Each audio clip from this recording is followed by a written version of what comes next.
Thank you, Mr. Chair. Matthew Sperry, Massachusetts delegation. I reserve the right to yield all remaining time to Delegate Gray from New Mexico. That is your right. Okay, thank you. In 1997, we sent Navy SEALs into the Middle East to recon a deemed dangerous man.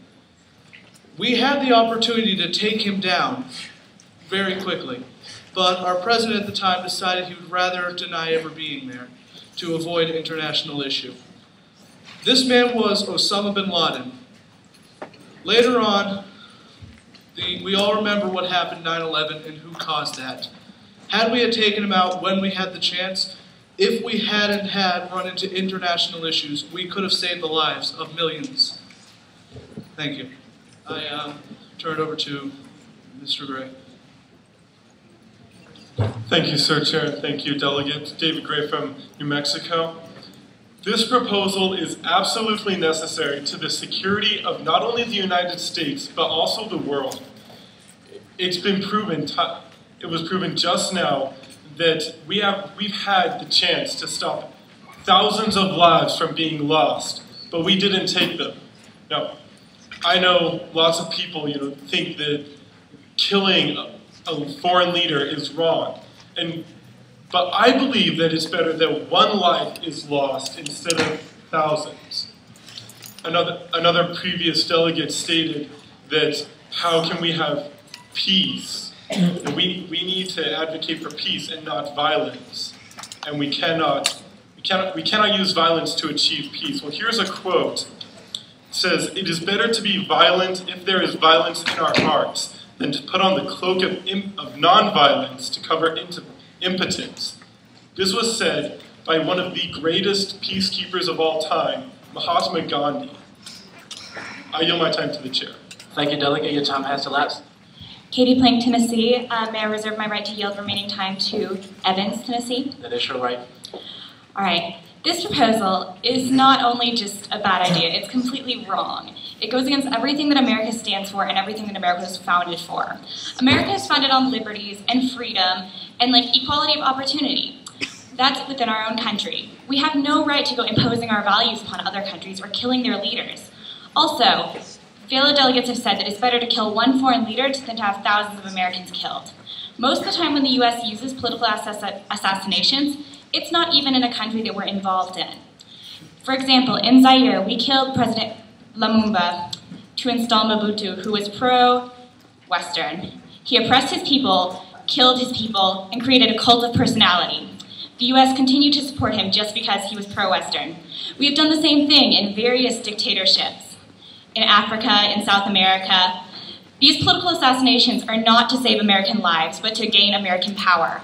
America is not the policeman of the world, has no right to act as such, and should not act as such. And this is effectively what this proposal is saying.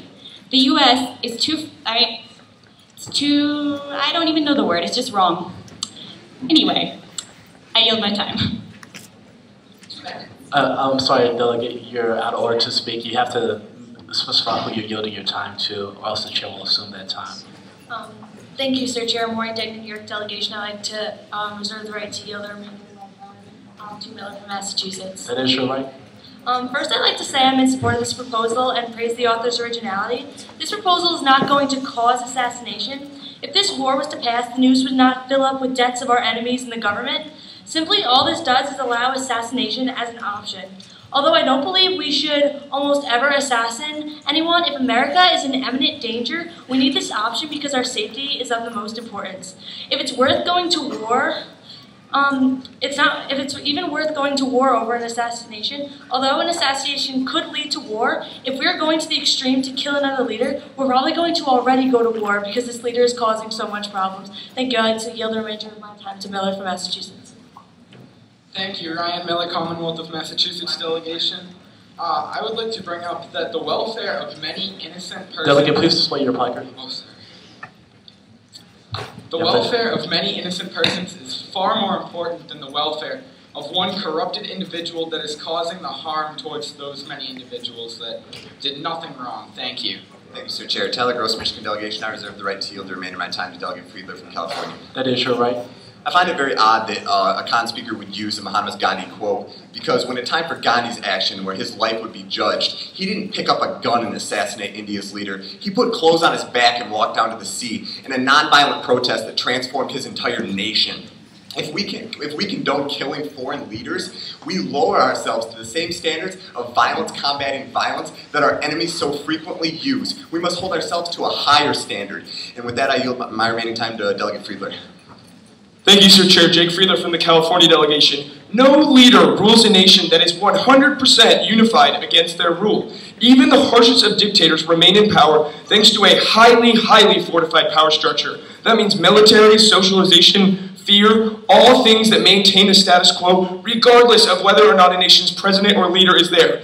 If assassinating the leader of a nation were all it took to free oppressed people, then the United States wouldn't have to do it because the people of those nations would rise up and do it. In fact, not only does this not accomplish its aim, it actually might do the opposite and create more unsafety for the people of the United States, because assassinations of leaders can turn those leaders into martyrs that only create more fear, more problems, and more danger for the United States and for the countries in which we're assassinating. The best example would be with assassinations of Al-Qaeda leaders by predator drones, as the United States is carrying out now. When the United States assassinates one of the leaders of Al-Qaeda with a predator drone, not only do we not change anything about the problem of Al-Qaeda, but we actually can create more terrorists who are angered by our actions. Thank you. With that, I yield the remainder of my time to the chair.